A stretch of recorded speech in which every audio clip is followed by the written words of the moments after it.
Good afternoon বন্ধুরা, মৌসুমি লাইফস্টাইলে আরও একটি ব্লগে তোমাদের স্বাগত। আর কাল যে ব্লগটা পোস্ট করেছিলাম, আজ সকালে সেটা লাস্ট ব্লগ ছিল, যে হসপিটালের সামনে থেকে তোমাদেরকে ব্লগটা এন্ড করেছিলাম। তারপরে তো ডায়ালিসিস নিয়ে বাড়ি এসেছি। আমি যে রেগুলার ব্লগ করবো, এক তো শারীরিক ক্ষমতা নেই, কারণ বুঝতেই পারছো ডায়ালিসিস নেওয়ার পরে। আর আমি তো বেশ এই শীতকালটা পড়ার পর থেকে একটু অসুস্থই কাটছে, প্রায় আজ 3-4 মাস হয়ে গেল। শ্বাসকষ্ট চোখ, দেখো ডায়ালিসিস নেওয়ার পরেও চোখ মুখ কতটা ফোলা। আজকে আমারও একটু ভুল হয়েছে, ওজন মানে হিসাবে আমি 1 লিটার কম বলে ফেলেছি, মানে মাইনাস করার যেটা দরকার ছিল আমি বুঝে উঠতে পারি। 2.9 গেন হয়েছে, আমি 1.9 বলেছি, না 2.8 গেন হয়েছে আর আমি 1.8 বলেছি, ফলে 1 লিটার জল বেশি থেকে গেছে।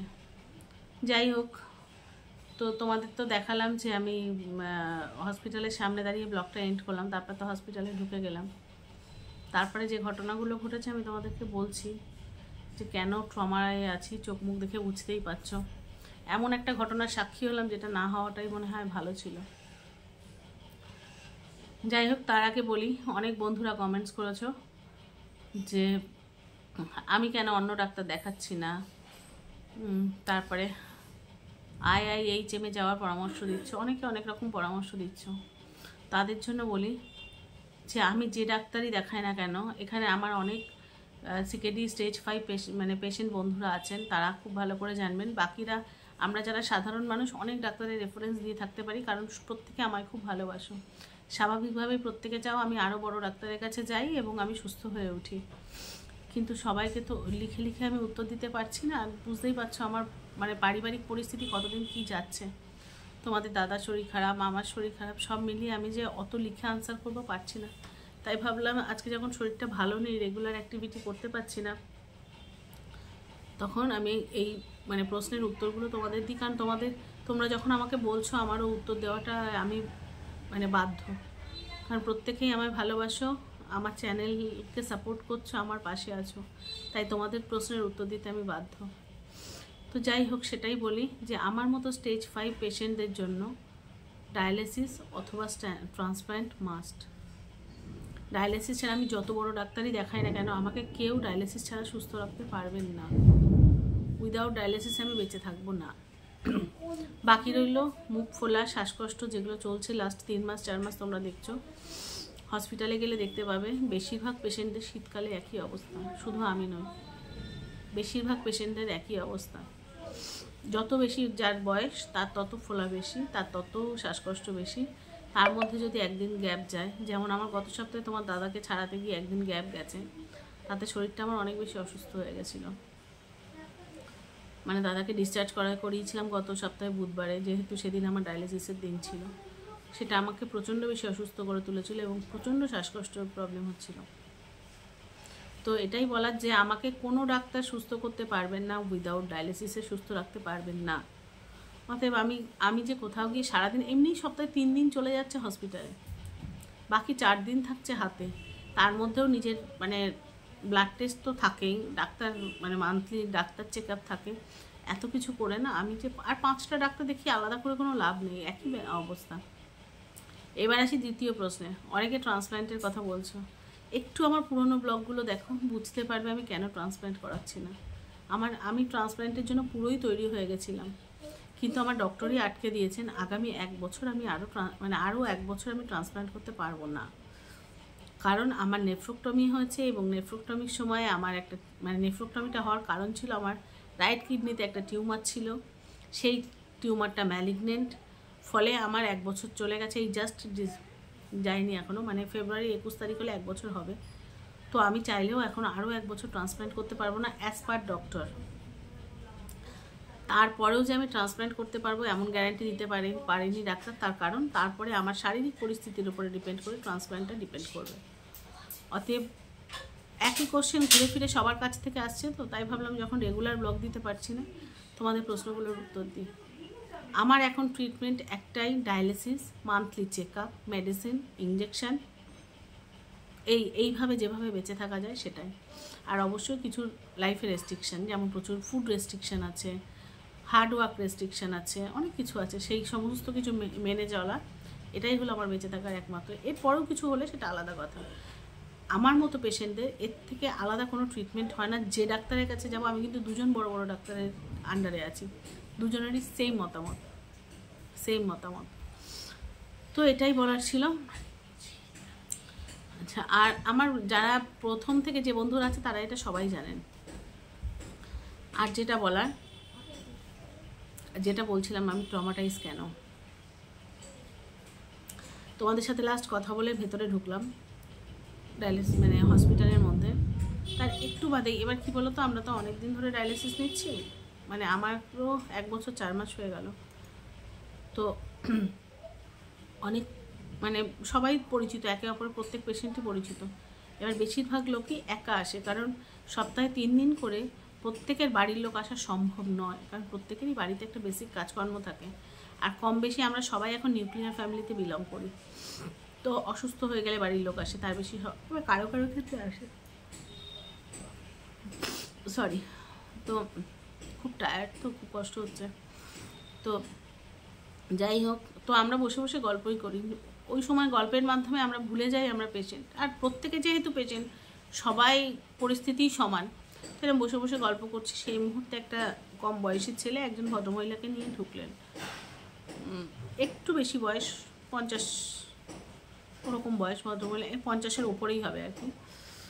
তো ঢুকলেন, আর তা ওনাকে চিনি না, মানে ভদ্রমহিলা নতুন নিচ্ছেন। পরে আমাদের সঙ্গেই নেয় এক দাদা, তার ওয়াইফ জিজ্ঞাসা করলেন যে উনি কতদিন নিচ্ছেন, তা বললো জানুয়ারি মাসের 20 তারিখ থেকে। এবার উনি অন্য শিফটে নেন, সেই জন্য আমরা এই কদিনও দেখিনি। বললো যে মায়ের মানে তার ছেলে নিয়ে ঢুকলো, বললো মায়ের শরীরটা আজকে খারাপ, তাই সকাল সকাল চলে এসেছি ওনাকে ডায়ালিসিস করাতে। এবার ছেলেটা বলছে যে মা মেনে নিতে পারছে না, যেটা তিনি যে সিকেডি স্টেজ 5 পেশেন্ট, তাকে যে ডায়ালিসিস নিতে হবে এটা উনি মেনে নিতে পারছেন না, মানে মানসিকভাবে উনি ভীষণ দুর্বল হয়ে পড়েছেন।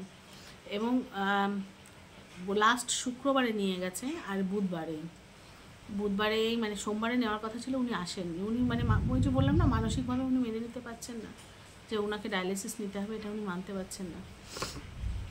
বলছি সোমবারে নেওয়ার কথা ছিল, মা আসেনি, আজকেও আসবে না, জোর করে নিয়ে এসেছি। এবার হসপিটালে কি হয়, যখন এমার্জেন্সি হয়, মানে যেমন ধরো আমারও অনেকদিন শ্বাসকষ্টে ভর্তি হয়েছি, যার শ্বাসকষ্ট হয়, অসুবিধা হয়, এমনি জেনারেলি সিরিয়াল মেনটেন করে আমাদেরকে বেডে তোলা হয়। যে সবার আগে আসে তাকে প্রথম বেডে তোলা হয়, তারপরে সেকেন্ডে এলে 2 নম্বর বেডে তোলা হয়, এভাবে হয়। কিন্তু এমার্জেন্সি পেশেন্ট এলে তাকে আগে বেডে তোলা হয়, কারণ স্বাভাবিক তার শ্বাসকষ্ট হচ্ছে, তার তখন সিরিয়াল মেনটেন করা সম্ভব নয়। ওনাকে নিয়ে গেল, এবার যে একে এসেছিল সে সবে ডায়ালিসিসে গেছে, আর ওনাকে তখনই তুলে দেওয়া হলো যাতে উনি ঠিক থাকেন। ভালো কথা। এবার কালকে আমি সম্ভবত ওই 9-10 সিরিয়াল হবে, এক্স্যাক্ট বলতে পারবো না, 9-10 সিরিয়াল আমার। তো এইবার 2 নম্বর 3 নম্বরও অবধি উঠলো, মানে ওনার পরে আরও 2 জন উঠলো। তারপরে দেখছি ওপর থেকে ইনস্ট্রাকশন এলো রিসেপশনে, আমরা তো রিসেপশনের সামনে বসে গল্প করি, যে পেশেন্ট তোলা হবে না এখন, একটু আপনারা অপেক্ষা করুন, কারণ ওপরে একজন পেশেন্টের ক্রিটিক্যাল অবস্থা। তখন আমরা বুঝতেই পেরেছি যে ভদ্রমহিলা এলেন, উনি প্রচণ্ড শ্বাসকষ্ট, হাত মুখ ফুলে গেছে, চোখ মুখ ফুলে গেছে, হাত পা ফুলে গেছে, এবং দম নিতে কষ্ট হচ্ছিল, যে ওনার হয়তো একটু বেশি প্রবলেম হচ্ছে। অতএব সবাই মিলে ওনাকে সাপোর্ট দেওয়ার চেষ্টা করছে, এটাই স্বাভাবিক, কারণ একটা এমার্জেন্সি পেশেন্ট থাকলে সবাই আগে তাকে সাপোর্ট দেয়, তাকে সুস্থ করে দেন। সুস্থ পেশেন্টরা তো 10 মিনিট কেন, 1/2 ঘন্টা বাদে উঠলেও তো সমস্যা নেই বেডে। তো সেটাই হয়েছে। তো ঠিক আছে, চলো আমরা বসে বসে গল্প করছি।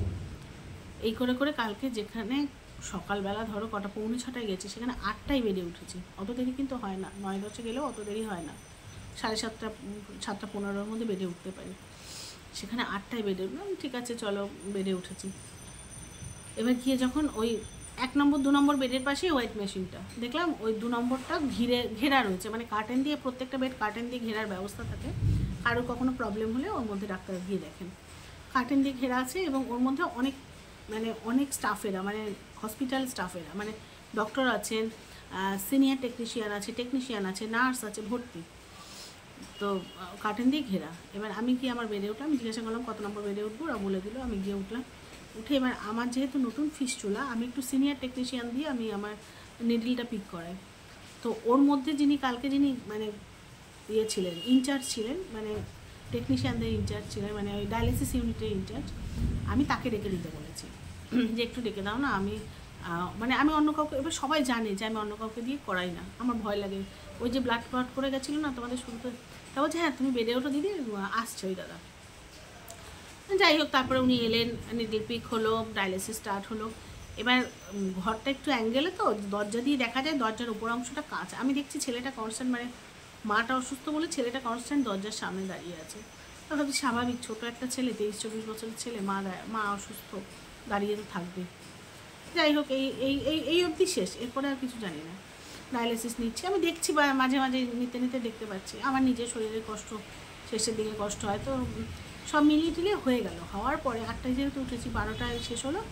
আর ওই 12টা 15-20 লাগলো ওই ড্রেসিং ফ্রেসিং সব হয়ে নিচে নামবে। নিচে নেমে শুনছি আমরা যখন ওপরে উঠেছিলাম না, ভদ্রমহিলা তখনই এক্সপায়ার করে গেছেন। ওই জন্য ঘেরা ছিল, ওনার লাস্ট কী যেন ওই সিপিআর দিয়ে চেষ্টা করছিলেন যদি বাঁচানো যায়, ওই জন্য ভেতরে অত টেকনিশিয়ান বা ডক্টর নার্স সবাই ছিলেন। কিন্তু তখন এক্সপায়ার করে গেছেন, মানে ভদ্রমহিলাকে বেডে তুলেছে 5 মিনিটের মধ্যে সুগার প্রেশার ফল করে, ওনাকে বেডে তুলে অক্সিজেন দিয়েছে, দিয়ে ডায়ালিসিস শুরু করে 5 মিনিটের মধ্যে এক্সপায়ার করে গেছে। লাস্ট 1 মাসে এই নিয়ে 4 জন এক্সপায়ার করলো। একজন তোমাদের বলেছিলাম যে নিয়ে যেতে যেতে উনি ওখানেই ঢলে পড়েছিলেন। তো তারপরে কী হয়েছে জানি না, কিন্তু কালকে শুনলাম উনি গেটের কাছে অবধি ওনার নিয়ে গেছে, অ্যাম্বুলেন্সে তুলতে পারেনি, তার আগে এক্সপায়ার করে গেছিলেন। কিন্তু সেটা যেহেতু ডায়ালিসিস চলার মাঝপথে হয়েছিল, দেখতে পাইনি ওনাকে কখন অ্যাম্বুলেন্সে তুলে ওই হসপিটালে নিয়ে গেছেন। আর দুজনের কানে শুনেছিলাম ওনারা আসছেন, হঠাৎ অফ হয়ে গেছেন, সেটা শুনেছিলাম। আর কালকে তো চোখের সামনে দেখলাম। তো শুধু দেখলাম না, যখন আমি ডায়ালিসিস শেষ করে আসছি তখনও দেখছি 2 নম্বর বেডটা করা হয়েছে। উনি তো অত সকালে বেডে উঠলেন, এখনও কেন ওখানটায় ঘেরা। যাই হোক, একটু মানে হচ্ছিলো, কিন্তু বুঝে উঠতে পারিনি যে উনি এক্সপায়ার করে গেছেন, বডিটা আছে বলে ওটা ঘেরা রয়েছে। 4 ঘন্টা না হলে তো দেয় না ওই ডেথ সার্টিফিকেট। তারপরে নিচে নেমে যখন ডায়ালিসিসের একটা বই থাকে আমাদের, যে ওখানটা ওই ডিটেলটা হসপিটাল লিখে রাখে, বইটা জমা দিয়েছি, ওটা নিয়ে তারপরে তো ফিরবো। তখন দেখছি আমাদের ওখানকার যিনি মেন সিকিউরিটি, ওই দাদা বলছে পেশেন্টরা সবাই ভেতরে যান, ভেতরের ঘরে ঢুকে যান, এখানে কেউ থাকবেন না, পেশেন্ট পার্টিরা রিসেপশনের সামনে থাকুন। কারণ তখন বডিটা বের করছে, দেখলাম গাড়ি আসছে। আমি না কিছুতেই ভাবতে পারছি না, চোখের সামনে সকালবেলা একজন ভদ্রমহিলা হুইল চেয়ারে করে এলেন, আবার চোখের সামনে সাদা কাপড় দিয়ে তিনি ফিরে গেলেন। আমি না কিছুতেই মানতে পারছি না। আমি আমার বাবার শেষ অবস্থা ছাড়া আমি কাউকে এইভাবে শেষে দেখিনি। আর ওনারা যতই বারণ করুক, চোখের সামনে দিয়ে হসপিটালে দিয়ে একজন বেরোচ্ছে ওরকমভাবে, সবাই আমরা একই রোগের পেশেন্ট, কিছুতেই আমি মানতে পারছি না বলতে। এরকম একটা পরিস্থিতি দেখেছি তো। আর ছেলেটা খুব কাঁদছে, আমি জানি না ছেলেটা হয়তো বাবা নেই বা মা সামহাও আলাদা থাকেন বা নেই বা কিছু একটা, মানে মা ছেলে থাকতো এটুকু জানি। 23-24 বছরের ছোট ছেলে তো, মানে মেনে নিতে পারছে না। আমি না ওই জায়গাটা, আমাদের পেশেন্টদের মধ্যে অনেকেই আছে আমরা কম বেশি শক্ত, চোখ দিয়ে হয়তো জল বেরোয়নি, অনেকেই আছে বলছে যে এটা আমাদের ডেস্টিনি, আমরা মেনে নিয়েছি। কিন্তু যারা নতুন নতুন শুরু হয়েছে 2 মাস 4 মাস, তারা কেঁদেই ফেলেছে। চোখের সামনে এরকম তো একজন ভদ্রমহিলা আছেন, তিনি 2 মাস নিচ্ছেন, কাঁদছেন আর বলছেন আমার ছেলেটার কী হবে হঠাৎ করে যদি এরকম ঘটনা আমার সাথেও ঘটে। তিনিও কম বয়স, আমাদের বয়সী। তো যাই হোক, মানে চোখের সামনে এমন ট্রমাটাইজ ঘটনা না, মানে আমি কিন্তু ওখানে একটুও চোখের জল পড়েনি, খুব স্ট্রংলি আমি দেখেছি সব কিছু। কিন্তু বাড়িতে এসে না কোনোভাবে আমি ভুলতে পারছি না। চোখ বন্ধ করলেই না মনে পড়ছে যে একজন হুইল চেয়ারে করে সামনে এলো, বসে থাকলো, চোখের সামনে লিফটে উঠে সে বেডে গেল। এবং ওই ফ্লোরেও আমি নিয়েছি, কিন্তু আমি একটু সাইডের বেডে নিয়েছি, কারণ আমি যেহেতু পরের সিরিয়ালে ছিলাম। গেলেন আবার সেই মহিলাই চোখের সামনে দিয়ে বেরোলেন, কিন্তু অন্যভাবে বেরোলেন, কিছুতেই মানতে পারছি না। আর ওরা হসপিটালেই সব কিছু গোছানো গাছানো জিনিস নিয়ে চলে এসেছিলো, ওখানেই মালা ফালা দিয়ে আর কি, যেভাবে ধূপ দিয়ে যেভাবে নিয়ে যায় বডি, কিছুতেই আমি অ্যাকসেপ্ট করতে পারছি না যে ওগুলো বাড়িতে নিয়ে যাবে সেসব না, ওরা হসপিটালের সামনে বের করে ওইসব করছিল। আর ওই জিনিসগুলো আমার কিছুতেই মানে মাথা থেকে সরছে না। আমি জানি সবাই শুনলে বলবে যে মৃত্যু সবারই আছে, এটাই স্বাভাবিক, আমরা যারা জন্মেছি একদিন না একদিন সবাই মরব। কিন্তু হঠাৎ করে না, মানে চাইলেও কিছু কিছু জিনিস বলা যায় না। খুব একটা ট্রমায় আছি এমন কথাটাও ঠিক নয়, যে ঠিক আছে মানে মেনে নিতে পারছি না এটা ঠিক নয়, মানছি, কিন্তু আবার কোথাও মানতে পারছি না। মানে চোখের সামনে একজন যাই হোক, আমি হয়তো বোঝাতে পারছি না আমার ফিলিংটা কী হচ্ছে। চলো বাদ দাও, এসব কথা ছাড়ো। তোমাদের দাদা নেই বাড়ি, সে গেছে রায়দিঘিতে। কারণ এই অসুস্থ হওয়ার বেশ অনেক দিন আগে থেকেই গ্রামে যেতে পারে না। ফিল্ডে তো বেশ কিছু মানে রেসপন্সিবিলিটি থাকে, ওখানেও স্টাফের আছে, তাদেরও কিছু প্রয়োজন থাকে যেটা তাদের সিনিয়র না গেলে বলতে পারে না। তো সেই জন্য আমি বারণ করেছিলাম, বলেছিলাম আরও একটা সপ্তাহ বাদে যাও, কারণ আরেকটু শরীরটা স্ট্রং হওয়ার দরকার। কিন্তু তার অফিসের রিকোয়ারমেন্ট অনুযায়ী তো যেতেই হবে, কারণ কাজটাও বজায় রাখতে হবে প্যারালালে। সে রায়দিঘিতে গেছে, সম্ভবত 2-3 দিনের জন্যই গেছে, যতক্ষণ ফিরে না আসবে। তবে বললো যে ফিরেও আসতে পারে হয়তো 1-2 দিনে, কিন্তু কাজের উপরে ডিপেন্ড করবে কবে ফিরছে না ফিরছে। আপাতত এটাই। আর চলো, আমি না কথা বলতে আমার ভালো লাগছে না, তবুও তোমাদের সাথে শেয়ার করলাম। আসলে তোমাদের সমস্ত কিছু তোমাদের সাথে শেয়ার করি, তো আজকের ফিলিংটা শেয়ার করে কিছুটা হয়তো হালকা হলাম। চলো আজকের ব্লগটা এখানেই শেষ করি। সবাই যেখানে আছো ভালো থেকো, সুস্থ থেকো। আর যদি নতুন কোনো বন্ধু আমার চ্যানেল ভিজিট করে থাকো, প্লিজ চ্যানেলটা সাবস্ক্রাইব করে পাশে থেকো। দেখা হচ্ছে নতুন ব্লগে, ততক্ষণ জন্য সবাই টাটা।